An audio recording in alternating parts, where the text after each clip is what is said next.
मतचोरीच्या मुद्द्यावरून आमदार जयंत पाटलांनी केलेल्या टीकेवरून भाजप आमदार गोपीचंद पडळकरांनी जोरदार प्रत्युत्तर दिलं।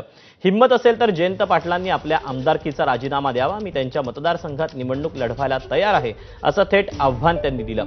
दुसऱ्याच्या भागात 40 ते 50 हजार मतांनी निवडून येतात हे शंकास्पद आहे, असं जयंत पाटील म्हणाले होते।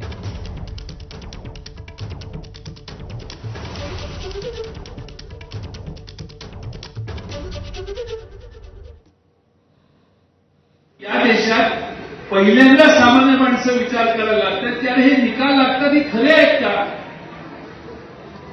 5-10 हजारांना इकडे तिकडे समजू शकतो, 40-50, 60-60 हजारांना जो निवडून येणार नाही तो निवडून यायला लागला। विक्रम दादा आपल्याला असं वाटलं। जयंत पाटलाला माझं चॅलेंज आहे, तुम्ही उद्या महाराष्ट्राच्या विधानसभाच्या अध्यक्षाला जाऊन भेटा, राजीनामा द्या, मी तिथं निवडणूक लढवतो ईश्वरपूरमध्ये आणि बघू काय होतंय। त्यांच्यात हिंमत आहे का? त्यांनी तिथं राजीनामा द्यावा, हिंमत असेल तर। तुमचाच मतदारसंघ आहे ना, मी म्हणतोय, आणि भारतीय जनता पार्टीने मला तिथं लढण्याची परवानगी द्यावी, तिकीट द्यावं, मी जयंत पाटलाच्या विरोधात तिथं जाऊन लढतो। त्याला हिंमत लागते।